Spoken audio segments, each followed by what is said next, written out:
When I meet somebody who claims to be religious, my first impulse is don't believe you. I don't believe you until you tell me, do you really believe, for example, if they say they're Catholic, do you really believe that when a priest blesses a wafer, it turns into the body of Christ?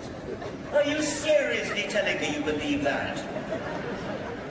Are you seriously saying that wine turns into blood? Mock them, ridicule them.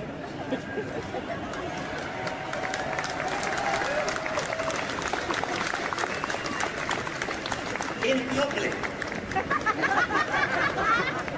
don't fall for the convention that we're all too polite to talk about religion. Religion is not off the table. Religion is not off limits. Religion makes specific claims about the universe which need to be substantiated and need to be challenged and, if necessary, need to be ridiculed with contempt.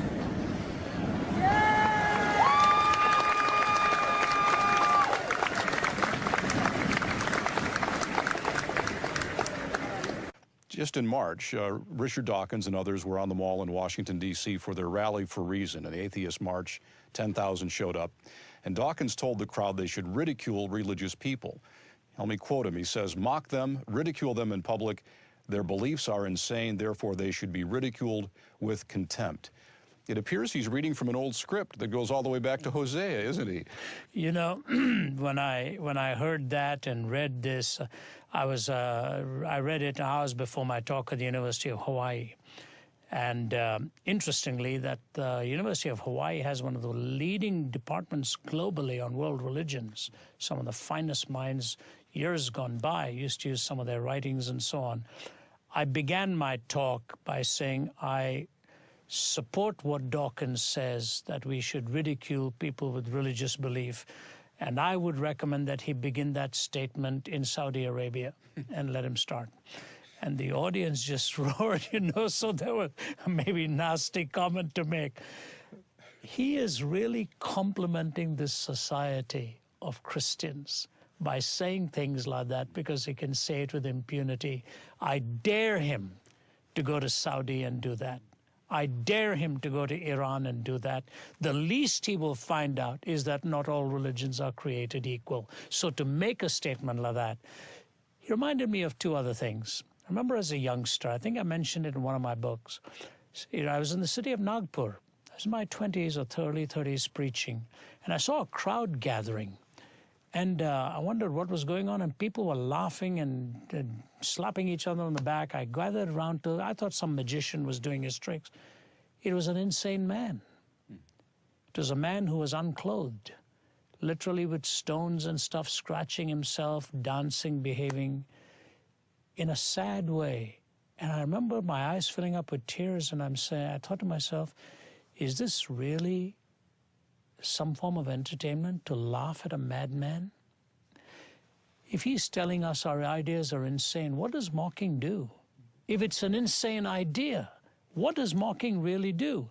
But there's something deeper with what he is doing philosophically. Two things. Number one is this. He goes on in endorsing a most recent book that has been written, that we now have the answer, how something can come from nothing. And it's this age-old, rehashed quantum vacuum that out of which pops up some kind of a particle that, you know, can explain the existence. First of all, it's a misuse of what a quantum vacuum is. No quantum theorist actually tells you that a quantum vacuum is nothing. It's not no thing. There is a pattern. There is the subatomic activity that is going on. So it's not nothing. But suppose it is nothing, meaning no thing whatsoever. What does that do to atheism? I thought atheism's entire definition was everything that is matter. It is a materialistic framework from start to finish. But if the starting point is nothing, then it's not a materialistic framework, it's nothing. And if you're starting from nothing to explain everything, then why not end up in nothing, including meaning? So who's to be mocked here? He's the one who wants to talk about the wonder of beauty and all of this coming out of nothing. That's the insane idea then. That's the thing that needs to be mocked. He's making something out of nothing, making it appear to be nothing, out of which he wants to build everything. It violates the very fundamental starting point of atheism. So even if he is taken practically, I dare him to do it in a counter perspective like Islam. If he is doing it equivocatingly, then it is not nothing, it is something. If he is mocking something insane, then the insanity actually lies on the side of the mocker. Everything he calls for there violates reason. But this shows you who Dawkins is. He is driven by hate. And that's why many respected atheists want to separate themselves from him. Even secular thinkers took issue with that statement of his and called him to task on it. Dawkins is an angry man, and one day that anger will catch up with him. In a world of civility, you do not mock a counter-perspective. You dialogue with a counter-perspective. You mock a counter-perspective, you provoke the baser instincts in a human being, and somebody violent out there will want to get even with a comment like that. He's playing a very dangerous game. I was reading an email this morning from one of our Let My People Think listeners to you, pointing out that when they present the gospel to atheists, as they put it, they're attacked by a pack of vicious, rabid dogs. So it's already happening. So what would you recommend to people who find themselves in a position where atheists are mocking them in this way? Yeah, you know, once upon a time, all of my answers would be very ironic, very warm, very cordial. The older you get, you tend to react, and I'm not sure it's the wisest way. You know, I also have to back down some time and saying, is this really a shouting match? What is the end in sight we desire? Are we desiring the winning of the person or the decimation of the person? We are seeking the winning of the person. Let me give you an example of this. I may have used this at some time. I was speaking at the University of Malaysia, or I think it's called Malaya. It's the oldest Islamic university in Malaysia.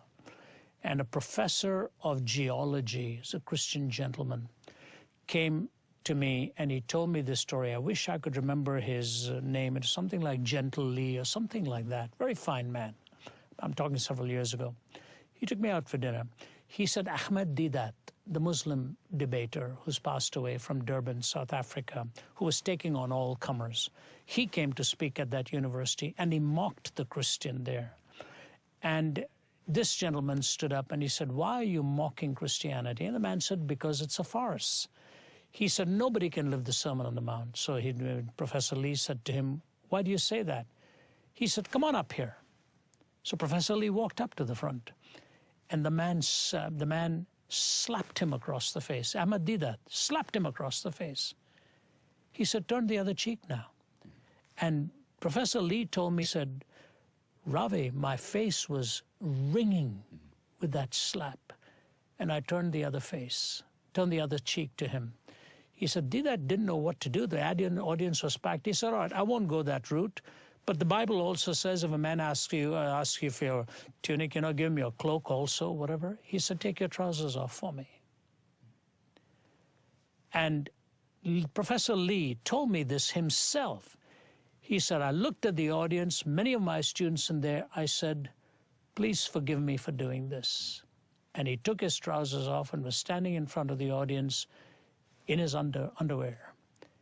And Deedat was just mocking and laughing at him. And then he picked up his clothes, walked out of there. He said, Ravi, my office was lined up with Muslim students the next day, begging for forgiveness for what was done to me. And you know, this kind of nonsense that Dawkins is propagating is exactly the kind of stuff has been tried. It's nothing new. And you really end up looking foolish when you mock somebody's faith like that. There are many beliefs in the world I do not agree with. But if I were to encourage people to mock the person the way he is calling for it, here's the point.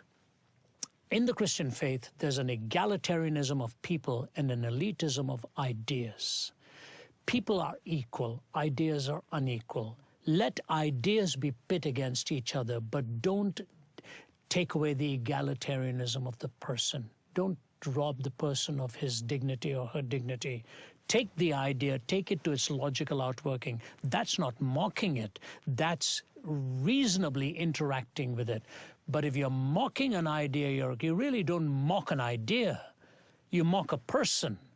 Because the idea doesn't care if it's being ridiculed. The person does care. And I think Dawkins is on a wrong track, and I think sooner or later he'll take a back step and try to recast this in exactly what he means.